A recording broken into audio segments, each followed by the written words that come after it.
Inform human, आप तक सच पहुंचे यही हमारी कोशिश है। आईएच का स्पेशल एपिसोड तीर्थ दर्शन। आईएच की टीम पहुंची पुष्पगिरी तीर्थ। ऊर्जा का आध्यात्मिक केंद्र है पुष्पगिरी तीर्थ। आप सभी दर्शकों का बहुत स्वागत है। Inform woman digital media company लगातार एक एपिसोड चला रही है जिसको हमने नाम दिया है तीर्थ दर्शन।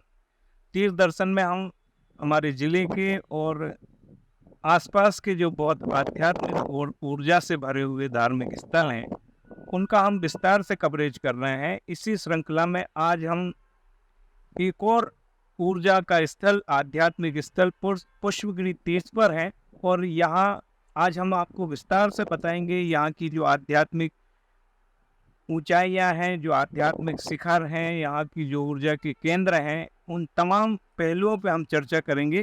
तो आइए आज आपको हम दर्शन कराते हैं पुष्पगिरी तीर्थ के। श्री दिगंबर जैन तीर्थ पुष्पगिरी सोमकच्छ देवास पर 250 एकड़ की विशाल भूमि, सुरम्य पहाड़ी, करोड़ों की लागत और अनेकों जन कल्याणकारी योजनाएं पुष्पगिरी की आधारशिला है।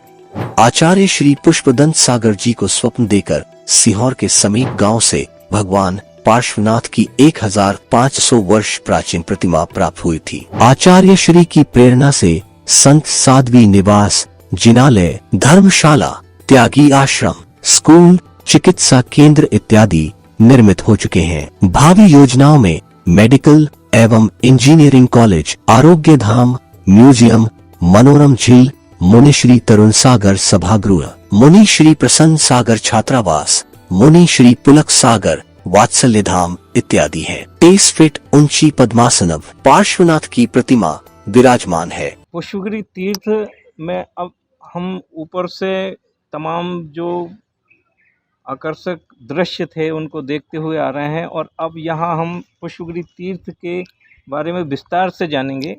आप सर, आपका नाम हमें बताइए, क्या नाम? मेरा नाम सनत छाबड़ा है जी। सोनकच्छ पास में 5 किलोमीटर है, वहाँ मैं रहता हूँ।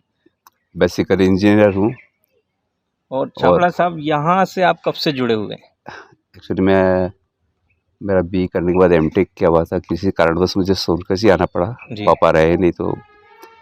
और उसी दौरान आचार्य श्री का सोनकच्छ आगमन हुआ। उन्होंने एक कल्पना का बताई मानव कल्याण योजना बनाना, और उसकी ज़मीन उन्होंने हटिप्टिया के पास में कहीं देख भी रखी थी। ये कब की बात है? ये 88 के आसपास की बात होगी। तब वो सोनकच्छ में आए थे, तब उन्होंने वहाँ चर्चा की थी जी। प्रवचन दिए थे इस विषय पे कि ऐसी मानव कल्याण एक योजना है मेरे दिमाग में। वहाँ से उनका प्रस्थान हुआ तो मक्सी जाना था पास में। तो इस पहाड़ी के सामने से एक रास्ता जाता है, तब ये जंगल था।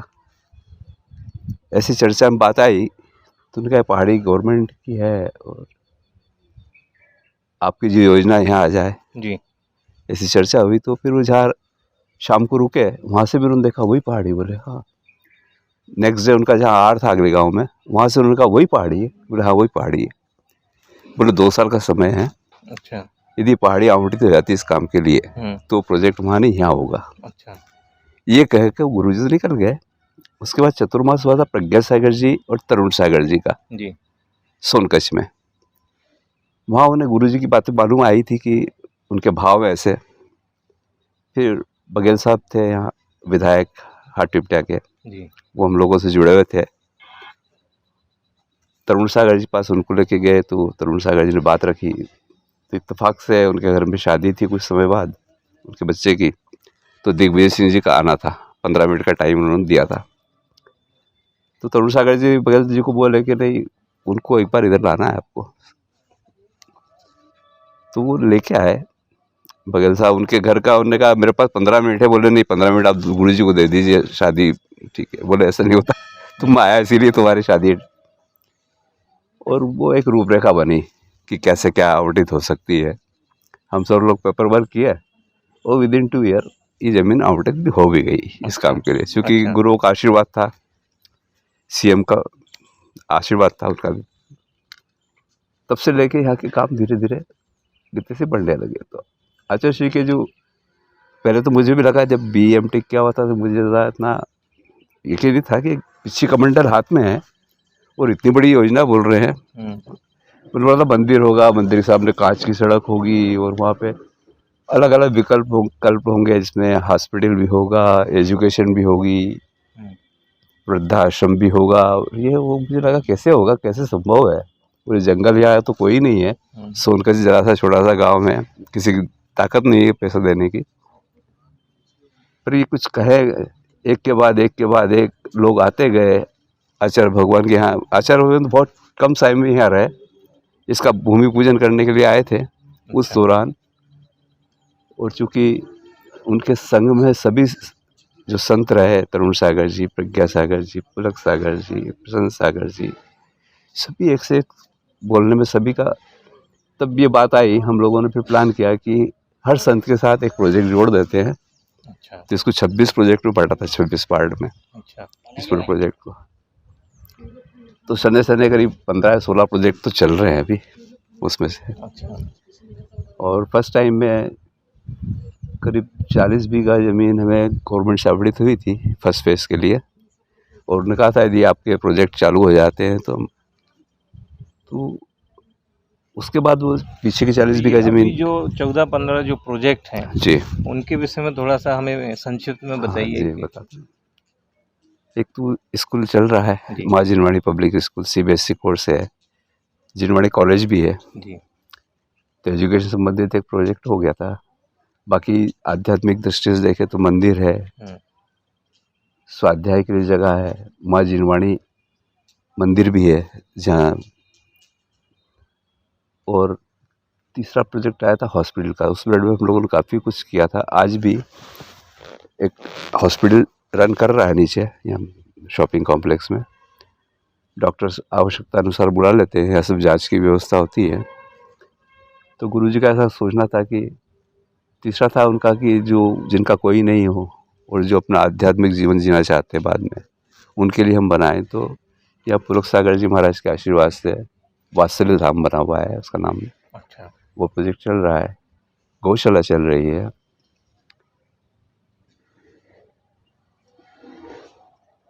और कुछ था, गुरुजी की ऐसी भावना थी कि यहाँ पे उनकी उस समय की भावना ये थी कि मैं शेर और बकरी को साथ पालूं।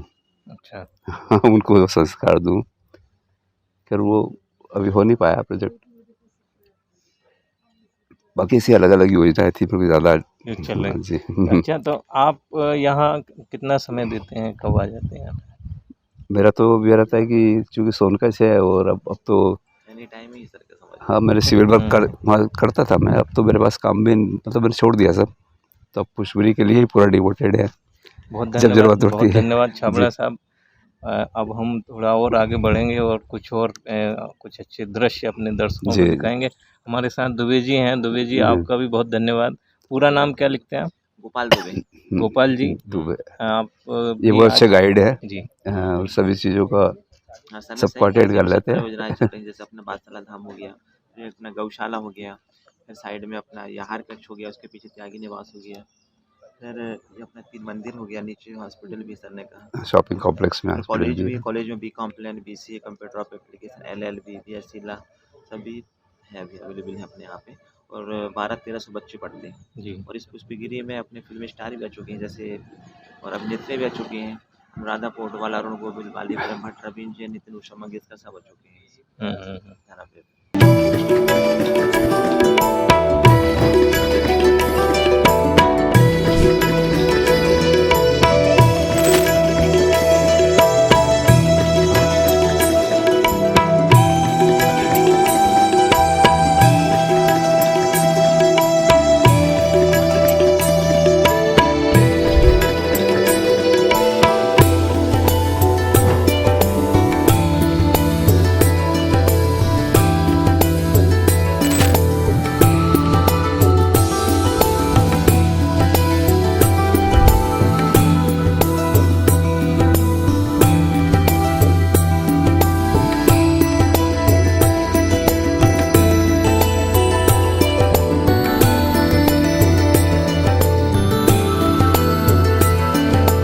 यहाँ का रोमिल जी हैं और आप कृपया अपना पूरा नाम बता दीजिए। मेरा नाम रोमिल जैन और मैं पुष्पगिरी तीर्थ प्रवक्ता हूँ।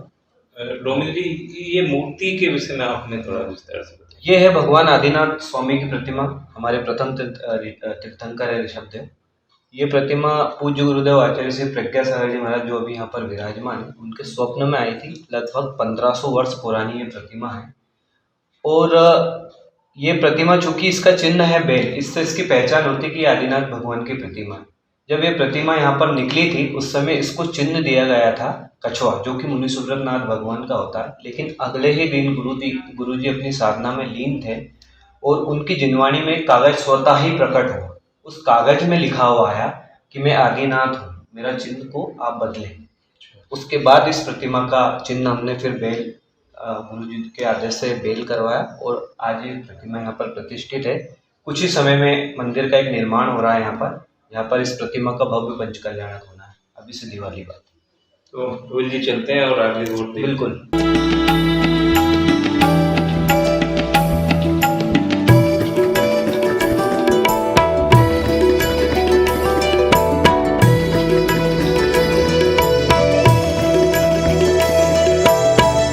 आवागमन के साधन railway station Dewas, Indore, Ujjain bus stand Sonkatch पहुंचने का सड़क मार्ग इंदौर भोपाल हाईवे पर निकटतम प्रमुख मगर सोनकच्छ, देवास, इंदौर, भोपाल भोजनशाला है, शुल्क नियमित औषधालय है, एलोपैथिक भगवान पद्म प्रभु चिकित्सालय पुस्तकालय वाचनालय में पुस्तकें लगभग 3000 है, नियमित पत्रिकाएं 20 है, विद्यालय है माँ जिनवानी पब्लिक स्कूल, माँ जिनवानी कॉलेज।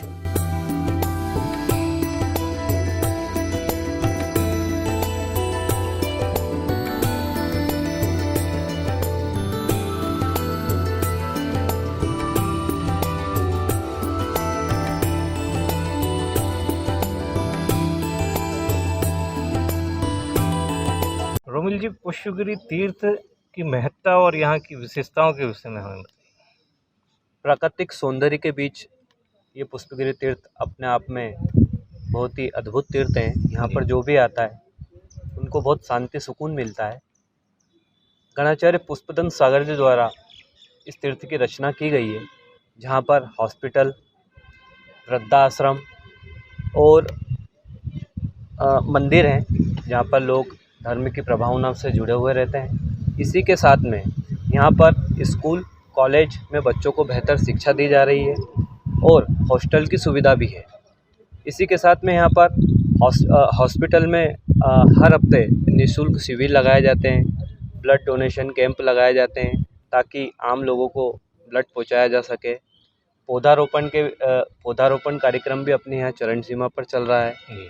और इसके अलावा यहाँ पर अंतर्मना निलय है, जो काफ़ी कम शुल्क में लोगों को बेहतर सुविधाएं प्रदान कर रहा है रेसिडेंशियल रहने के लिए या और भी कुछ गतिविधियों के लिए।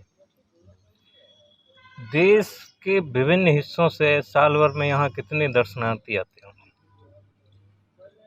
यहाँ लगभग आप ये समझिए 3 से 4 लाख दर्शनार्थी हर साल आते हैं, क्योंकि काफ़ी कुछ आयोजन होते ही रहते हैं गुरुजी के। कभी जन्म जयंती महोत्सव होता है, 24 तीर्थंकर भगवान के निर्वाण कल्याणक महोत्सव, मोक्ष कल्याणक महोत्सव, प्रतिदिन कुछ न कुछ आयोजन चलते ही रहते हैं। तो लगातार यहाँ पर आना जाना बना रहता है। चूँकि वीकेंड में ज़्यादा भीड़ होती है, बाकी यहाँ लगातार पब्लिक का आना जाना है। बहुत धन्यवाद रोमिल जी, और इन्फॉर्म ह्यूमन में आप सभी दर्शकों का भी बहुत धन्यवाद। हमारे स्पेशल एपिसोड तीर्थ दर्शन में आज इतना ही। अगले एपिसोड में फिर हम किसी ऐसे ही तीर्थ स्थल पर पहुंचेंगे और आपको वहां के विषय में जानकारी देंगे। फिलहाल इतना ही। बहुत धन्यवाद। Thank you.